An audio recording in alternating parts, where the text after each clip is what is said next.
have gone full circle today at the studio, realizing my love for the jazz bass. So I wanted to just share kind of a little bit of my arc with playing bass and where I'm at right now with it. So I started playing back in 2001, and my first bass I ever picked up was given to me from someone in high school, and that was a jazz bass. And I remember learning a bunch of Led Zeppelin songs, and over the years I just got accustomed to it. I got a Marcus Miller 4-string jazz bass in Swamp Ash, and that was kind of like my main axe for many, many years. And then I built my own custom one. Anyway, so jazz bass was like my main thing from 2001 up until about 2015.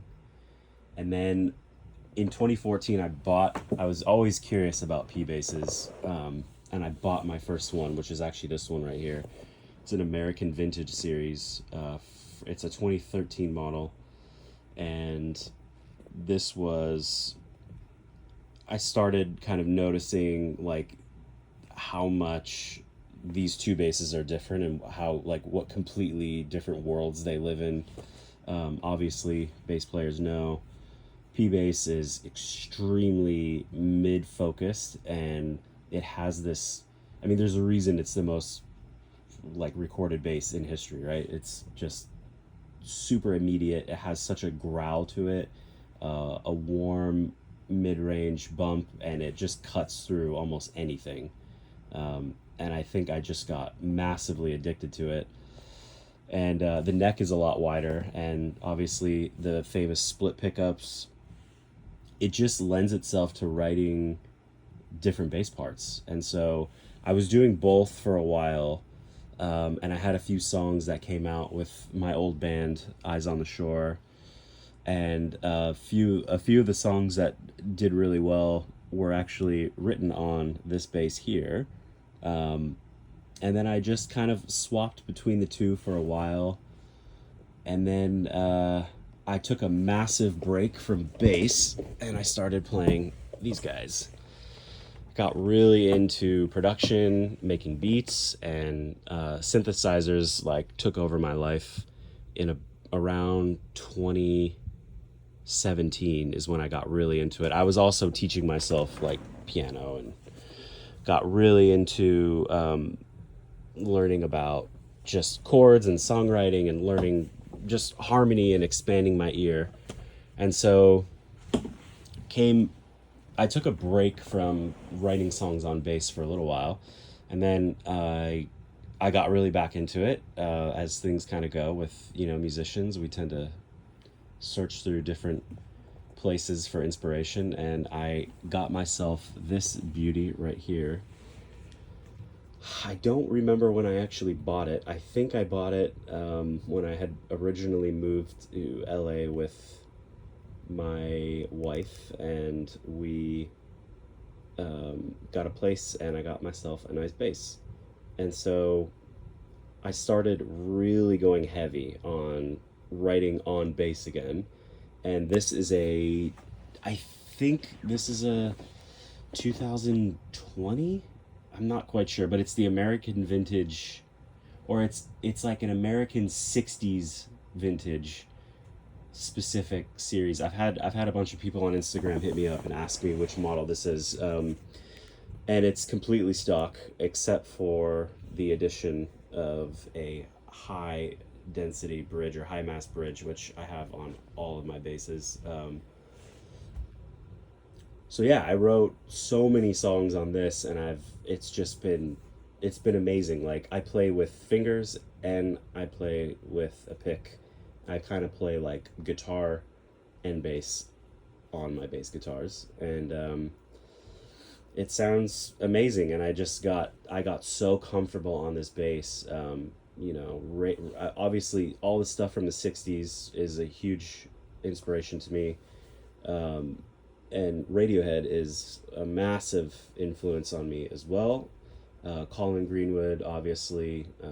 P bass has been you know, his main acts. Obviously, I know he was playing on Stingrays in the early days, but yeah, so I fell in love with this bass, and I pretty much exclusively was writing on this for the last 5 years.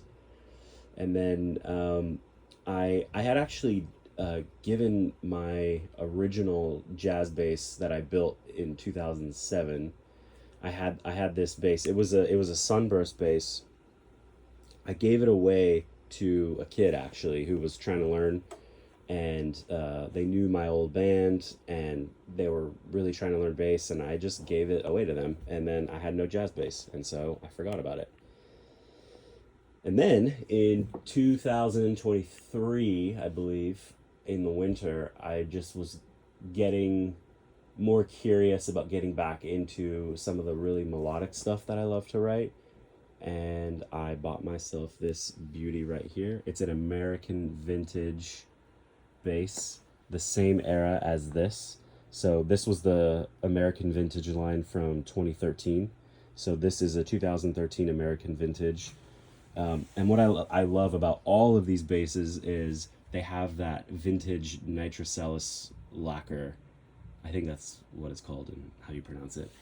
But you can see this is all from touring. It just flakes right off. It doesn't have that like candy shell on it. It's just pure vintage vibe. And then it has the American vintage, I think 63s. I'm not sure what the jazz bass ones. I know these are American vintage 63s. These are vintage wine pickups. They have a beautiful growl to them. You know, they're all passive basses, so they're not super hot on the output. But yeah, I started writing on it again and doing some melodic stuff. And it's funny. I don't know if any other musicians out there go through this, but I'll usually buy a piece of gear, and for whatever reason, it's been like this for the last 15 years, 20 years of my career. I'll buy something and I'll mess with it for a little bit. But if I don't find a spot for it, it usually kind of sits around in the studio for like a year. And then for some reason, I get to it. And then all of these songs start pouring out of it. It was like that with, especially with the Prophet 6. I bought the Prophet, and for me, it's a huge learning curve on how to use this thing. And I taught myself the basics, and I also used some pre-made sounds from people that I really respect and taught me a lot. And yeah, so same kind of deal with being in the studio and writing things. But anyways, to wrap this video up, I'm back on the jazz bass. I'm finding myself picking this thing up every time I come into the studio. And yeah, it's just such a beautiful sound. It has a more sine wave, I would describe it, type sound, where it has this like, it's great for reggae. Not, I don't play reggae, but it has this like, it is like scooped when you have both pickups on. I love the Jocko thing where you're on the bridge only and you get that really like plucky, kind of thinned out tone that's beautiful. But when you sum the two up, yeah, it has this gorgeous, like slightly scooped, very articulate sound. If anyone's interested, two basses here have round wounds. I use the Diodario EXL 165s. It's the super light pack. It's like 105 to 45.